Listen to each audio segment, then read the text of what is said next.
இயேசு ஜீவிக்கிறார். சுவிசேஷ ஊழியம் வழங்கும் ஜீவ வார்த்தைகள். கிறிஸ்துவுக்குள் பிரியமானவர்களே, ஆண்டவராகிய இயேசு கிறிஸ்து நாமத்தில் உங்களை யாவரையும் அன்போடு வாழ்த்து வரவேற்கிறோம். இயேசு ஜீவிக்கிறார் ஒளித்தின் சார்பாக ஜீவ வார்த்தைகள் நிகழ்ச்சிக்கு வந்திருக்கிற உங்களை கர்த்தர் ஆசீர்வதிப்பாராக. ஒவ்வொரு வாரமும் இதே நேரத்தில் இந்த வார்த்தைகளை கேளுங்கள், அநேகரை கேட்க செய்யுங்கள். ஊழியத்திலே பயன்படுத்த விரும்பினாலும் எங்களுடைய வெளியீடுகள் தேவையானாலும் எங்களோடு தொடர்பு கொள்ளுங்கள். நாம் ஒருமித்து அவர் நாமத்தை உயர்த்துவோமாக. இந்த நாளிலும் தேவன் நமக்கு தருகிற வார்த்தையை நான் வாசிக்கிறேன், ஜெபத்துடன் கேளுங்கள். லூக்கா சுவிசேஷம் 7ஆம் அதிகாரம் 11 முதல் 15 வரை உள்ள வசனங்களை நாம் வாசித்து பார்க்கும்போது, இயேசு நாயின் என்கிற ஒரு ஊருக்கு போகிறார். அவரோடு சீஷர் போகிறார்கள். அப்பொழுது நடந்த சம்பவம், அந்த நாயின் ஊருக்குள்ளே மரித்து போன ஒரு வாலிபனை அடக்கம் பண்ணுவதற்காக ஊருக்கு வெளியே கொண்டு வந்து கொண்டிருக்கிறார்கள். அந்த தாய் ஒரு கைம்பெண், ஒரே மகன், அழுது கொண்டு வருகிறாள்.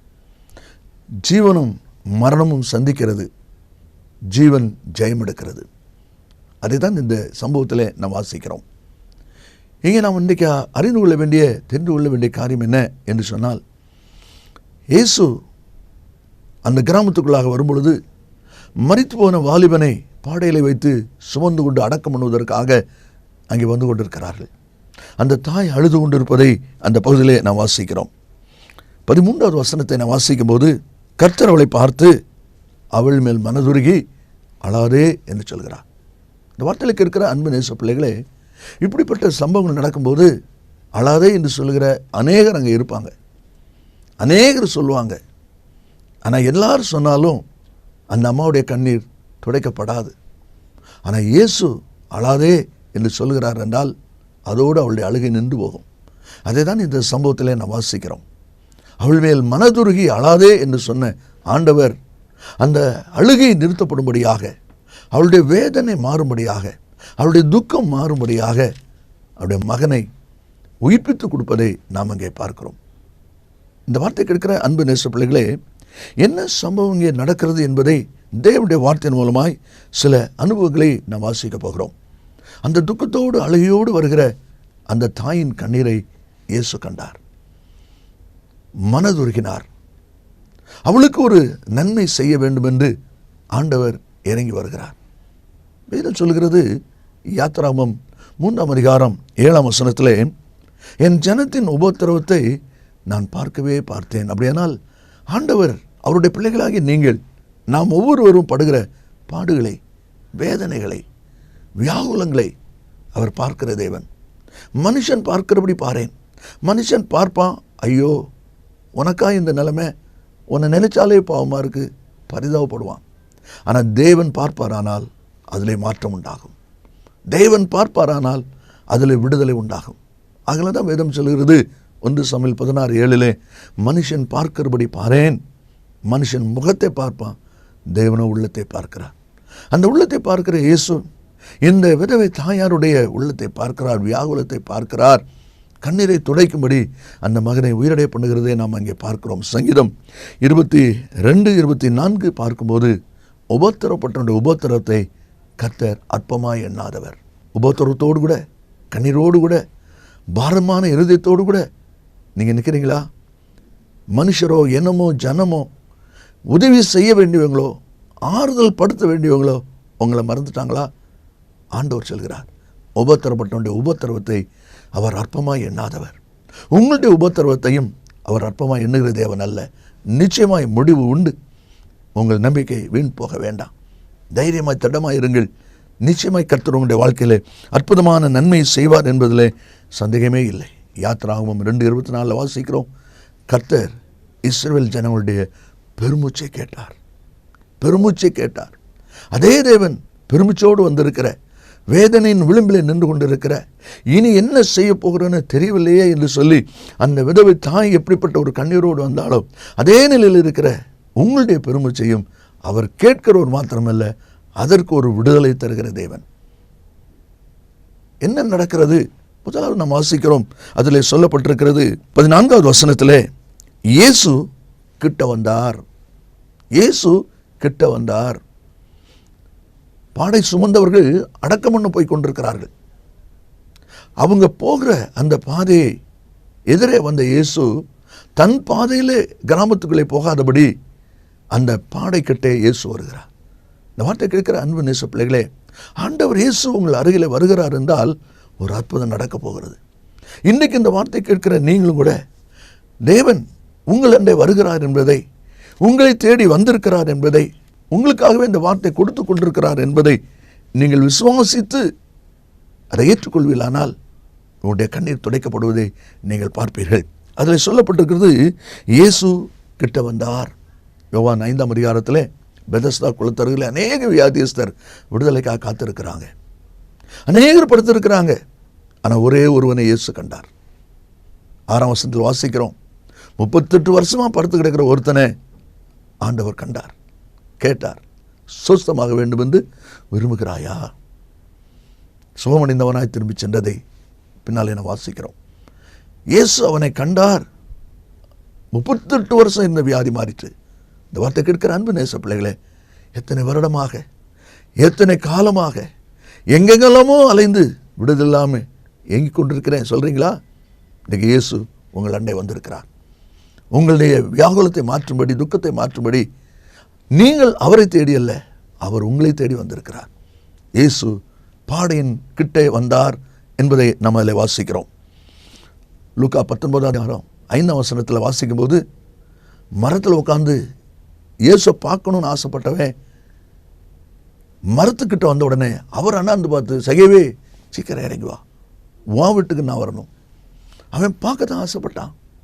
ஆனால் அவனுக்கு கிடைச்சதோ இயேசு வீட்டுக்கு வருகிற பெரிய ஸ்லாக்கியம் மாத்திரம் அல்ல, இன்றைக்கு இந்த வீட்டுக்கு ரட்சிப்பு வந்தது.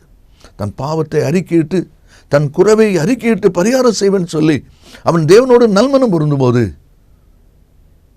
இன்றைக்கு இந்த வீட்டுக்கு ரட்சிப்பு வந்ததுங்கிற பெரிய ஒரு ஆசீர்வாதத்தை இந்த சகையை பெற்றுக்கொண்டான். எப்படி? அவன் இயேசுவை தேடி அல்ல, இயேசு அவனை தேடி அவன்கிட்ட வருகிறார். இந்த வார்த்தை கேட்கிற அன்பு நேச பிள்ளைகளே, ஆண்டவர் இயேசு உங்கள் அண்டை வருகிறார் என்றாலே ஒரு மாற்றம் இருக்கிறது. அப்போஸ்தலர் 27ஆம் அதிகாரம் 24ஆம் வசனத்தில் நான் வாசிக்கும் போது, கப்பல் சேதத்தில் மிகுந்த வேதனையோடு இருந்து 14 நாட்கள் இரவு பகல் என்று தெரியாத நிலைமையிலே வேதனையோடு இருக்கிற அந்த சூழ்நிலையிலே தப்பி பிழைப்போம்ங்கிற நம்பிக்கை அற்றுப்போன நிலையிலே இயேசு சொன்னார், பவுலே பயப்படாதே, நீ ராயனுக்கு முன்னால் நிற்கணும். இயேசு கிட்ட வருகிறார். இரண்டாவதாக நாம் வாசிக்கிறோம் 14ஆம் வசனத்திலே, இயேசு கிட்ட வந்து பாடையை தொட்டார். பாடையை தொட்டார். நன்றா கவனிங்க, இந்த பாடை மரித்து போனவனுடைய சரீரம் இருக்கிறது. அப்படியானால் அதுதான் இன்றைக்கு அந்த விதவை தாயினுடைய பிரச்சனை, அந்த விதவை தாயினுடைய கவலை. இதுவரைக்கும் நமக்குன்னு சொல்லி ஒன்றே ஒன்று தான் இருந்தது, இப்போ அதுவும் பிரேதமாக போச்சுது. இனி நமக்கு வாழ்ந்து என்னங்கிற அந்த நிலைமையில் இயேசு அந்த பாடையை தொட்டார்.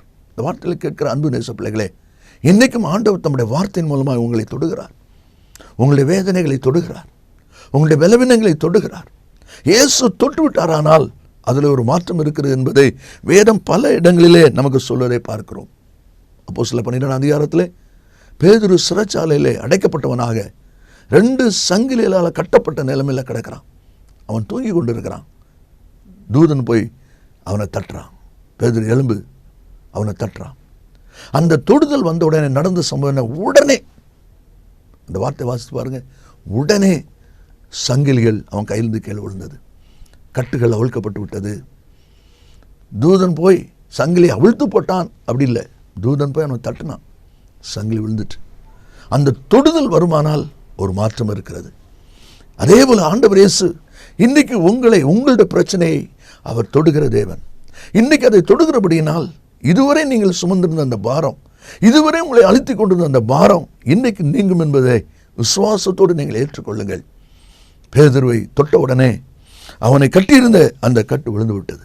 லூக்கா 13ஆம் அதிகாரத்திலே இயேசு தேவாலயத்திலே நின்று பேசிக் கொண்டிருக்கிறார். அநேக ஜனங்கள் கூடியிருக்கிற கூட்டத்திலே ஒரு கூனியான ஸ்திரீயை நின்று கொண்டிருக்கிறார். 18 வருஷமா சாத்தான் அவளை கட்டி வச்சிருக்கிறான் வேதம் சொல்கிறது. இயேசு அவள் மேலே கை வைத்தார். உடனே அவள் நிமிர்ந்து தேவனை மகிமைப்படுத்தினாள். நல்லா கவனிங்க, 18 வருஷமா கூனியாக கட்டப்பட்ட நிலைமையில் இருந்த அந்த மனுஷின் மேலே இயேசு தம்முடைய கைகளை வைத்தார். அவளுடைய கூன் நிமிர்ந்தது, பிரச்சனை தீர்ந்தது, போராட்டம் தீர்ந்தது. அதே தேவன் இன்றைக்கு உங்களை தொடுகிறார். உங்களுடைய பிரச்சனைகளை தொடுகிறார். நீங்கள் எதை சுமந்து கொண்டு வருகிறீர்களோ, இயேசு அவர்கள் சுமந்து கொண்ட பாடையை தொட்டார். அதே போல ஆண்டவர் இன்றைக்கு உங்களுடைய பிரச்சனையும் தொட்டு சுகம் கொடுக்கிற தேவனாய் இருக்கிறார். மூன்றாவது நம்ம வாசிக்கிறோம், இயேசு கிட்ட வந்து பாடையை தொட்டார், சுமந்தவர்கள் நின்றார்கள் என்று வாசிக்கிறோம். சுமந்து கொண்டு போய்கொண்டிருந்தவங்க இயேசு வந்து பாடையை தொட்ட உடனே சுமந்தவர்கள் நின்றார்கள். இந்த வார்த்தை கேட்கிற அன்பு நேச பிள்ளைகளே, நீங்களும் ஏதோ ஒரு சிந்தையிலே அவர்கள் எப்படி அடக்கம் பண்ணணுங்கிற வேகத்தில் போய்கிட்டு இருக்கிறாங்களோ அவங்க நின்னாங்க. நீங்களும் உங்களுடைய பாரத்தை சுமந்து கொண்டு, பிரச்சனைகளை சுமந்து கொண்டு, எங்கே போவேன், என்ன செய்வேன், என்ன பரிகாரம் என்று சொல்லி போய்கொண்டிருக்கிறீங்களா? இயேசு உங்களை தொடுகிறபடினால் நில்லுங்கள், நில்லுங்கள். முதலாவது நீங்கள் நில்லுங்கள். எரேமியா 6:16 சொல்கிறது, வழிகளிலே நின்று பூர்வ பாதை எவை என்று கேட்டு விசாரித்து நல்ல வழி எங்கே என்று பார்த்து அதிலே நடவுங்கள், அப்பொழுது உங்கள் ஆத்துமாவுக்கு இளைப்பாறுதல் கிடைக்கும். உங்கள் ஆத்துமாவுக்கு இளைப்பாறுதல் இருக்கு. ஒருவேளை நீங்கள் அங்கலாய் போட்டு போகலாம், இதோடு முடிஞ்சது, இனி மார்க்கம் இல்லை அப்படிங்கிறது எப்படி அந்த விதவ தாயினுடைய சிந்தையாக இருந்ததோ அதே போல் நீங்களும் சுமந்து கொண்டு போகிற நிலையில் அப்படிப்பட்ட நிலைமையில் இருக்கலாம். ஆனால் இயேசு இன்னைக்கு உங்களை தேடி வந்திருக்கிறபடினால், அவர் உங்களை தொடுகிற தேவனாக இருக்கிறபடினால், உங்கள் பிரச்சனைகள் மேல் தம்முடைய கரங்களை வைக்கிற தேவனாக இருக்கிறபடினால், இனியும் நீங்கள் சுமந்து விட்டு போகாதபடி நில்லுங்கள். இயேசுவின் அருகிலே நீங்கள் நில்லுங்கள். அதைத்தான் நம்ம இந்த வசனத்திலே நாம் வாசிக்கிறோம். உயிர்த்தெழுந்த இயேசு கல்லறையில் இல்லை என்பதை மரியாள் சீஷர் எல்லாரும் போய் பார்த்தாங்க. யோவான் 20:11 வாசிக்கிறோம்.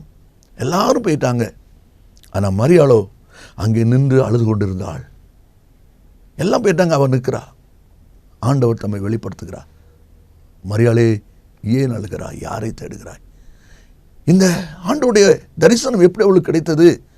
எல்லாரும் போனாலும் அவன் நின்றுட்டு இருந்தா. நீங்களும் உங்களுடைய பயணத்தில் நில்லுங்கள், அற்புதத்தை பெற்றுக்கொள்வீர்கள். அவர்கள் பாடை சுமந்து கொண்டு வந்தவர்கள் நின்றார்கள் என்று சொல்லி பார்க்கிறோம். மோசே சிறுவனாக இருக்கும்போது இனி அவனை காப்பாற்ற முடியாது என்று சொல்லி பெற்றோர் நாணல் பெட்டி செய்து நைல் நதியிலே விட்டுவிட்டார்கள். எல்லாரும் போயிட்டாங்க, வந்தவங்க எல்லாரும். ஆனால் தமக்கை மீறியம் போகலை. தூரத்தில் நின்று என்ன நடக்குன்னு பார்த்துக்கிட்டு இருந்தா. முடிவில் ராஜகுமார்த்தி வர்றதும் அந்த பிள்ளைக்கு பால் கொடுக்குற தாய் கிடைக்கிறதும் எவ்வளோ ஆச்சரியம். காரணம், அவள் நின்று கொண்டிருந்தாள். கடைசியாக நம்ம வாசிக்கிறோம், யோசித்து பாருங்கள். அவங்க நின்ற உடனே இயேசு வாலிபனே எழுந்துன்னு சொன்னார். எழும்புனா அப்படியே பாடை தூக்கிட்டு இருக்கும்போதே இயேசு வாலிபனே எழுந்துன்னு சொல்லியிருக்க முடியுமா? சொல்லியிருப்பாரா? நின்றவங்க அந்த பாடை அப்படியே இயேசு முன்பாக பாதபடியில் இறக்குனாங்க. இந்த வார்த்தையில் கேட்கிற அன்பு நேச பிள்ளைகளே, நீங்கள் சுமந்து கொண்டு வருகிற அந்த பாரத்தை, அந்த வேதனையை, அந்த பிரச்சனையை இயேசுக்கு முன்பாக நீங்கள் இறக்குங்க. நீங்கள் தான் இறக்கணும், நீங்கள் தான் அதை செய்யணும். அதை இறக்குங்க. அதுதான் இங்கே நடக்கிறதை நாம் இங்கே பார்க்கிறோம். மார்க் 2:3-4 திமிர்வாதக்காரனை 4 பேர் சுமந்துட்டு வராங்க. ஜனக்கூட்டம் அதிகம், இயேசுகிட்ட வீட்டுக்குள்ளே கொண்டு போக முடியல. என்ன செய்கிறாங்க? வீட்டினுடைய கூரையை திறப்பாக்கி கூரை வழியாக இறக்கிட்டாங்க. அதே போல் பாரத்தை நீங்கள் இறக்குங்க. நீங்கள் இறக்கின பிறகு தான் இயேசு செயல்பட முடியும். இறக்கினார்கள் என்று சொன்னால் இயேசு செயல்படுவதற்கு இடம் கொடுத்தார்கள் என்று சொல்லி அர்த்தம். நீங்கள் தூக்கிக்கிட்டு இருக்கிற வரைக்கும் வாலிபனே எழுந்துருன்னு சொல்ல முடியாது. அவங்க இறக்கின உடனே ஆண்டவர் சொல்லிட்டாரு, வாலிபனே எழுந்துரு. உடனே அவன் எழுப்பிட்டான். அந்நாள் தன் இருதயத்தை ஆண்டோட சமூகத்தில் ஊற்றி விட்டார். இந்த வார்த்தையில் இருக்கிற அன்பு நேச பிள்ளைகளே, நாயின் ஊரில் இயேசு ஊருக்குள்ளே வருகிறார். பிரேதம் வெளியே வருகிறது, மரணமும் ஜீவனும் சந்திக்கிறது, மரணம் ஜெயிக்கிறது. உங்களுடைய வாழ்க்கையிலும் கூட நீங்கள் சுமந்து வருகிற பாரம், இயேசு கிட்ட வருகிறார், அவர் தொடுகிறார். சுமந்தவர் நின்றார்கள், இயேசு பக்கத்தில் இறக்கினார்கள். நீங்களும் பாரத்தை சுமந்து விட்டு போகிறது போதும், இயேசுண்ட இறக்குங்க, ஜெயம் பெறுவீங்க. அவர் செயல்பட ஆரம்பிப்பார். அதை தான் பார்க்குறோம். அந்த வாலிபன் எழுந்தவனாக, உயிரிழந்தவனாக போகிறான். அந்த தாயினுடைய கண்ணீர் துடைக்கப்படுகிறது. அதே இயேசு உங்களுடைய கண்ணீரை துடைக்க ஆயத்தம். நீங்களும் நின்று அவருடைய சமூகத்தில் இறக்குங்க, ஜெயம் பெறுவீங்க. ஜெபிப்போமா? இயேசு சீக்கிரம் வரப்போகிறார். நல்ல பிதாவே நன்றியோடு துதிக்கிறோம். இந்த வார்த்தையில் கேட்டிருக்கிற ஒவ்வொரு பிள்ளைகளும் தங்களுடைய வாழ்க்கையை அர்ப்பணித்து பாரத்தை உடைய சமூகத்தில் நிறுத்தி இறக்கி ஜெயம் பெற்றுக்கொள்ள ஆண்டவர் உதவி செய்வீராக. யார் யார் இறக்கிறார்களோ அவர்கள் எல்லாரும் ஜெயம் பெறுவதற்காக ஸ்தோத்திரம். இயேசுவின் நாமத்தில் பிதாவே, ஆமேன், ஆமேன். கர்த்தர் உங்களை ஆசீர்வதிப்பாராக. ஆமேன். கிறிஸ்து பிரியமானவர்களே, ஆண்டவராகிய இயேசு கிறிஸ்து நாமத்தில் உங்களை யாவரையும் அன்போடு வாழ்த்துகிறோம். இப்பொழுது நீங்கள் காண்பது ஜீவ விதைகள் என்கிற பிரசங்க குறிப்பு புஸ்தகம். நல்லா கவனிங்கள். இதில் 150 பிரசங்க குறிப்புகள் இருக்கிறது. இது பிரசங்கிக்கிறவர்களுக்கும் பிரயோஜனம் உள்ளது, வேதவசனத்தை பகுத்து அறிய விரும்புகிறவர்களுக்கும் இது பிரயோஜனம் உள்ளது. அதனால இது தேவையானவர்கள் என்னுடைய விவரத்தை இடத்துல கேட்டு நீங்கள் பெற்றுக்கொள்ள உங்களை அன்பாய் அழைக்கிறோம். கர்த்தர் ஆசீர்வதிப்பாராக. மேலும் விவரங்களுக்கும் உங்கள் ஜெப தேவைகளுக்கும் நீங்கள் எங்களோடு தொடர்பு கொள்ள வேண்டிய முகவரி ஜீசஸ் லிவ்ஸ் காஸ்பல் மினிஸ்ட்ரீஸ், சகோதரர் John M Jeyaraj, 123A Dohnavur road, Mavadi, Nellai மாவட்டம், தென்னிந்தியா 627107. Cellphone 9441132292. Email yesujivikaar@gmail.com. Website www.jesuslivesministries.org.